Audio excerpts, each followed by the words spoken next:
పురుషోత్తం రెడ్డి గారు, ఎలాగూ రావని తెలిసిన వాటిని తీసుకెళ్లి అందులో పెట్టి రాష్ట్రానికి హక్కుగా రావాల్సినటువంటి హోదా గురించి అసలు ప్రస్తావించకపోవడం ఎలా చూస్తారు? ఈశ్వర్ గారు, అందరికీ నమస్కారం. నమస్తే సార్. బేసిక్ గా 3 పాయింట్లు. ఒకటి విభజన చట్టం, 2 ప్రత్యేక హోదా, మధ్యలో అటు ఇటు కాకుండా ప్యాకేజీ. లేని ప్యాకేజీ పైన అర్థం లేని చర్చలు. అసలు ప్యాకేజీ లేదు, ప్యాకేజీ ఇచ్చేసినట్టుగా బీజేపీ వాళ్ళు, దానికి చట్టబద్ధత కావాలని తెలుగుదేశం వాళ్ళు, ప్యాకేజీ పైన ప్రతిపక్షాలు ఏదో చంద్రబాబు నాయుడు జబ్బులోకి వెళ్ళిపోతున్న వీళ్ళు, మొత్తం అసలు లేని దాని ప్రజలకు ఒక బ్రహ్మ పదార్థం చూపిస్తున్నారు. అసలు పాయింట్ ఏంటంటే ఈశ్వర్ గారు, 2 అంశాల్లో, ఒకటి విభజన చట్టం, 2 ప్రత్యేక హోదా. కేంద్రం ఏం చెప్పింది? ఇంతకుముందు సుహాసిని గారు అన్నట్టు కొన్ని ప్రత్యేక పరిస్థితుల్లో ప్రత్యేక హోదా ఇవ్వలేకపోతున్నాము, దానికి ప్రత్యామ్నాయంగా ఒక ప్యాకేజీ ఇస్తాము అన్నారు. ఇక్కడే మోసపూరితమైన వ్యవహారం ఉంది. ఆంధ్రప్రదేశ్ రాజకీయ పార్టీలు కూడా ప్రజలకు వాస్తవాలు చెప్పట్లేదు. ఈశ్వర్ గారు, విభజన చట్టం వేరు, ప్రత్యేక హోదా వేరు. మీకు ఈ పాయింట్ చాలా ఇంపార్టెంట్, క్రూషియల్ ప్రజలకి. విభజన చట్టం వేరు, ప్రత్యేక హోదా వేరు. విభజన చట్టంలో ఉన్న అంశాలు చట్టబద్ధంగా అమలు చేయాలి, ప్రత్యేక హోదా స్థానంలో ప్రత్యేక ప్యాకేజీ ఇవ్వాలి. ఇక్కడ ఏం చేశారు కేంద్ర ప్రభుత్వం? తెలివిగా విభజన చట్టంలో ఉన్నటువంటి కొన్ని అంశాలకు అయ్యే ఖర్చుని కూడేసి ఇదే మీ ప్యాకేజీ అని చెప్పారు. దాని ప్యాకేజీ అందామా? వాళ్ళు అన్నారు బోండి, మనం అందామా? అసలు ప్యాకేజీ కాదు కదా అది. ప్యాకేజ్ అంటే విభజన చట్టాన్ని అమలు చేస్తూ ప్రత్యేక హోదా స్థానంలో అదనంగా ఇచ్చేదని ప్యాకేజ్ అంటారు. వీళ్ళు ఒరిజినల్ ఎంతో తెలుసు, అది 2.25 లక్షల కోట్ల రూపాయల ప్యాకేజీని కేంద్ర ప్రభుత్వం అనౌన్స్ చేసింది. దీంట్లో ఎంత దారుణమైన పాయింట్స్ ఉన్నాయో తెలుసా ఈశ్వర్ గారు? HPCL విస్తరణ, పెట్రోకెమికల్ కాంప్లెక్స్ తదితర సంస్థలకు 52,000 కోట్లు. ఆ ప్యాకేజీలో ఉన్న అద్భుతాలు చెప్తున్నా. ఉక్కు కర్మాగార విస్తరణ 32,000 కోట్లు. వైద్య పరికరాల పరిశ్రమ, నేషనల్ ఇన్స్టిట్యూట్ ఆఫ్ ఫార్మాసిటికల్ 20,000 కోట్లు. జాతీయ రహదారుల విస్తరణ 65,000 కోట్లు. ఇంకా పోలవరం, సుహాసిని గారు చెప్పినప్పుడు 12 జాతీయ సంస్థలు, చివరకు స్వచ్ఛ భారత్ లో ఖర్చు పెట్టిన 500 కోట్లతో సహా ఇది ప్యాకేజ్ 2.25 లక్షల కోట్లు. ఆ ప్యాకేజీలో ఉంది. ఏంటి ఇన్స్టిట్యూషన్స్ కూడా ప్యాకేజీ కిందకి వస్తాయా? స్వచ్ఛ భారత్ కూడా ప్యాకేజీ కిందకి వస్తుందా? తిరుపతిలో IIT గానీ, ఎయిమ్స్ గానీ, ఇప్పుడు ఏదైతే 12 సంస్థలు ఉన్నాయో ఈ 2.25 లక్షల కోట్లలో ఆ ప్యాకేజీ ఉంది. సెంట్రల్లీ స్పాన్సర్డ్ స్కీమ్స్ 90%, ఏవైతే కేంద్ర ప్రాయోజిత పథకాలు ఉన్నాయో వాటిని 90% కేంద్రం భరిస్తుంది, 10% మనం భరిస్తాం. అది ప్రత్యేక హోదాలో ఉన్న అంశం. ఎక్స్టర్నల్లీ ఎయిడెడ్ ప్రాజెక్ట్స్ అసలు ప్రత్యేక హోదా 90% కేంద్రం, 10% మనం. ఈశ్వర్ గారు, ప్రత్యేక హోదాకు ప్రత్యామ్నాయం ప్యాకేజీ కాదు. ప్యాకేజీకి వాళ్ళ పేరు పెట్టింది ఎక్కడంటే విభజన చట్టంలోని కొన్ని అంశాలకు అయ్యే ఖర్చును కూడేసి ఇదే ప్యాకేజీ అని వాళ్ళు అన్నారు. ఇది ప్యాకేజీ కాదని ఆ రోజు తెలుగుదేశం పార్టీ చెప్పలేదు, పార్టీలు చెప్పలేదు. నా పాయింట్ ఏంటంటే ముందు చెప్పిన అంశాలన్నీ ప్యాకేజీలో ఉన్నాయి. కాబట్టి చూడండి, 2.25 లక్షల కోట్లలో ఇవన్నీ ఉన్నాయి. కేంద్ర ప్రభుత్వ వ్యవస్థలు, ఇప్పుడు IIT Tirupati, IISER Tirupati, AIIMS Mangalagiri, IIT NIT Gudivada Krishna జిల్లాలో ఈ స్వచ్ఛ భారత్ పెట్టిన 500 కోట్లు కూడా 2,25,000 కోట్ల ప్యాకేజీలో ఉంది. అయితే ఇక్కడ నేను సాక్ష్యం కూడా చెప్తాను. అప్పుడు రాష్ట్ర వ్యాప్తంగా సన్మానాలు జరిగినాయి. వెంకయ్య నాయుడు గారికి గొప్ప ప్యాకేజీ తీసుకొచ్చామని. ఆ సందర్భంగా తిరుపతిలో నేను ఒక పోస్ట్ పెట్టాను ఫేస్బుక్ లో. ఇది ప్యాకేజీ కాదు, అధికార పార్టీ తప్పు చేస్తామని, ప్రతిపక్షాలు నిజాలు చెప్పట్లేదు పోస్ట్ పెడితే ఆ రోజు వెంకయ్య నాయుడు గారు తిరుపతి సభకు వస్తే నన్ను ముందస్తు అరెస్ట్ చేశారు. అంటే నిరసన చేసేంత కెపాసిటీ నాకు లేదు లేవా అని నేను అన్నాను. పాయింట్ ఏంటంటే ఈశ్వర్ గారు, కాదని ప్యాకేజీ కాదని నేను చెప్పట్లేదు. దివంగత అరుణ్ జైట్లీ గారు ఆన్ రికార్డ్ పార్లమెంట్ లో చెప్పినాడు. తెలుగుదేశం పార్టీ ఎంపీలు ఏం చెప్పారంటే, డిమాండ్ మీరు ఇచ్చిన 2.25 లక్షల ప్యాకేజీకి చట్టబద్ధత కల్పించండి. ఒక పెద్ద ఉద్యమం నడిచింది, మీకు గుర్తుంది అనుకుంటా. ప్యాకేజీకి చట్టబద్ధత కావాలన్నారు. అరుణ్ జైట్లీ గారు క్రిస్టల్ చెప్పిన పాయింట్ ఏంటో తెలుసా? అసలు మేము ప్యాకేజీ ఇస్తే కదా మీరు చట్టానికి మరో చట్టం అవసరం లేదు. ఎందుకంటే మేము ప్రత్యేక ప్యాకేజీ ఏమి ఇవ్వలేదు, విభజన చట్టంలో ఉన్నటువంటి అంశాలకు అయ్యే ఖర్చును ఒక ప్యాకేజీ రూపంలో అనౌన్స్ చేశాము.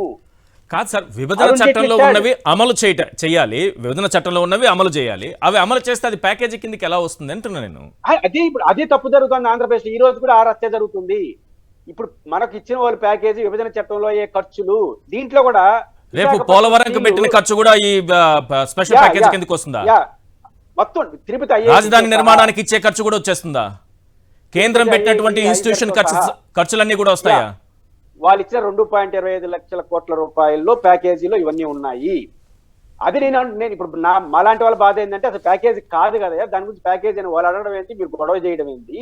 నా పాయింట్ ఏంటంటే ఇది ప్యాకేజీ కాదు. విభజన చట్టంలో అన్ని అంశాలు కలిపినారా? మళ్ళీ అది కలపలా. రాయలసీమ బుందేల్ఖండ్ ప్యాకేజీ, విభజన చట్టాలకు అన్ని ఖర్చులు కూడా భరించలా, దీంట్లో లేదు. ఇంకా 1,00,000 కోట్లు ఉంటాయి అవి. నా పాయింట్ ఏంటంటే విభజన చట్టంలో అమలు చేసేదాన్ని ప్యాకేజీ రూపంలో తీసుకురావడం మొదటి తప్పు. విభజన చట్టమే ప్రత్యేక హోదాని ఇవ్వలేని పరిస్థితులు ఏదైనా అదనంగా 2,00,000 కోట్లు ఇచ్చుంటే దాన్ని అర్థం చేసుకుంటాం. ఇది మొదటి పాయింట్. రెండో పాయింట్, ఈ రోజు పాయింట్కి వస్తే ప్రత్యేక హోదా అడగాలనా వద్దా? బీజేపీని ఈ విషయంలో నేనేం ప్రశ్నించదలుచుకోవాలా, విమర్శించవచ్చు. ఎందుకంటే బీజేపీ వాళ్ళు చాలా క్లియర్ గా ఇది ముగిసిన అధ్యాయం, మేము ఇవ్వదలుచుకోలేదు 2019లో చెప్పినారు, మొన్న కూడా అదే మాట ఎన్నికల్లో చెప్పారు. ఇక్కడ ఒక లాజికల్ కంక్లూడింగ్ ఏం రావాలంటే చంద్రబాబు నాయుడు గారు 2 పాయింట్లు చెప్పదలుచుకున్నారు. ఒకటి, ఈ రోజు ఆయన డబ్బుల కోసం చాలా ఇబ్బంది పడుతున్నాడు. దాంట్లో ఇమ్మీడియట్ గా చంద్రబాబు నాయుడు గారు కొంచెం ఈ యువత దాంట్లో లేదు, అడిగారు లేదు, 20,000 కోట్ల రూపాయలు తొందరగా తెచ్చుకునేదానికి మార్గం ఉంది. అదేంటంటే ఆంధ్రప్రదేశ్ ముఖ్యమంత్రి జగన్మోహన్ రెడ్డి గారు ఉన్నప్పుడు తెలంగాణ రాష్ట్ర ప్రభుత్వం గొడవలు వచ్చిన తర్వాత 6,000 కోట్ల రూపాయలు విద్యుత్ బకాయిలు ఇమ్మని కేంద్ర ప్రభుత్వం ఆదేశించింది. దానిపైన తెలంగాణ ప్రభుత్వం హైకోర్టులోకి వెళ్ళి స్టే తెచ్చుకుంటే జగన్మోహన్ రెడ్డి గారి ప్రభుత్వం special leave petition to supreme court move అయింది. అది కానీ సక్రమంగా మనం మూవ్ చేసుకుని రేవంత్ రెడ్డి గారితో రేపు కలిసినప్పుడు ఆయన ఇస్తాడా, లేదా సుప్రీంకోర్టులో మూవ్ చేసుకుంటే ఇది ఇమీడియట్ 6,000 కేంద్రం ఆదేశించింది, 6,000 కోట్లు వస్తాయి. రెండో, జగన్మోహన్ రెడ్డి గారి ప్రభుత్వం విజ్ఞప్తి మేరకు 12,000 చిల్లర కోట్ల రూపాయల అడాక్ అమౌంట్ పోలవరంకి ఇవ్వడానికి కేంద్ర కేబినెట్ ఆమోదించున్నది. అది తీసుకుంటే 20,000 కోట్ల రూపాయలు వెసులుబాటు ఉంది. ఇది ఫస్ట్ చూడమని నేను కోరుతున్నా. రెండో పాయింట్, ప్రత్యేక హోదా అడగడం ఇప్పుడు కరెక్ట్ అనుకుంటున్నాను నేను. ఎందుకు కరెక్ట్? ఇది పొలిటికల్ అస్యూరెన్స్. ఈ రోజు బీహార్ ముఖ్యమంత్రి నితీష్ కుమార్ గారు అడుగుతున్నాడు. నాకు క్రూషియల్ పాయింట్ ఏమొస్తుందంటే రాజకీయ నిర్ణయాలు కదా ఈశ్వర్ గారు ఉండేది. కాబట్టి ఇప్పుడు బీహార్ లో వచ్చే సంవత్సరం ఎన్నికలు జరగబోతున్నాయి. కాబట్టి బీహార్ లో ప్రతికూల పరిస్థితిని ఎన్డీఏ కూటమి ఎదుర్కొంటా ఉంది. 2 లక్ష్యాలతో నితీష్ కుమార్ అడుగుతున్నాడు. ఒక లక్ష్యం అవసరమైతే ఈ పేరుతో ఎగ్గొట్టి కూటమి నుంచి బయటకు రావడానికి వాడుకోవచ్చు, లేదా ప్రత్యేక హోదా సాధించి మేము సాధించాం కాబట్టి నా కోట్లు ఏమని బీహార్ ప్రజలను అడగచ్చు. అంత అమాయకంగా ప్రత్యేక హోదా అడగడు. అది పైపెచ్చి ఆయన మిత్రపక్షంలో బాగున్నటువంటి ఎంపీ కేంద్ర మంత్రి గుండా ఆయన కూడా సపోర్ట్ చేస్తూ మాట్లాడినాడు. దీన్ని బట్టి చూస్తే వచ్చే ఎన్నికల వరకు బీహార్ ఇష్యూ ముందుకు వస్తుంది కాబట్టి, బీహార్ లో ఎన్నికలు గెలవడం క్రూషియల్ కాబట్టి ప్రత్యేక హోదా ఇచ్చినా ఆశ్చర్యపోనక్కర్లేదు, లేదా అది దానికి ప్రత్యామ్నాయంగా ఏదన్నా మంచి ఇన్స్టిట్యూషన్స్ ఇచ్చిన ఆశ్చర్యపోక డిమాండ్ వచ్చినప్పుడు చంద్రబాబు నాయుడు గారు కూడా దీన్ని అడగడం మంచిది. వస్తుంది తర్వాత సెకండ్ పాయింట్, ఎందుకంటే బీహార్ ముఖ్యమంత్రి ఎవరు? జగన్మోహన్ రెడ్డి గారు అడిగితే నువ్వు ప్రతిపక్షం, బీహార్ మంత్రి నీ సహచరుడు, నీ పార్ట్నరు.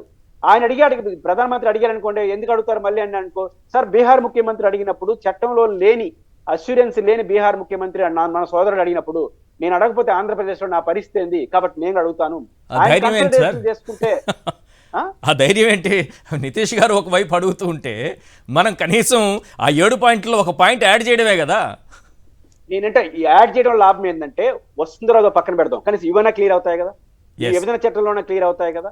అంటే డిమాండ్ ఎప్పుడు ఎట్టుండాలంటే 10 డిమాండ్లు పెడితే ఒకటి న్యాయబద్ధంగా డిమాండ్లు నాకు లాజికల్ గా. మీరు రాయలసీమ, నేను రాయలసీమ, వెనుకబడినటువంటి రాయలసీమ అలాగే ఉత్తరాంధ్రకు సంబంధించి చట్టంలో ఉన్నది చెప్తాను. ఇది కూడా ప్యాకేజీ కింద వెళ్ళిపోయిందా, అసలు రాలేదా, వస్తుందా రాదా ఒకటి చెప్పండి.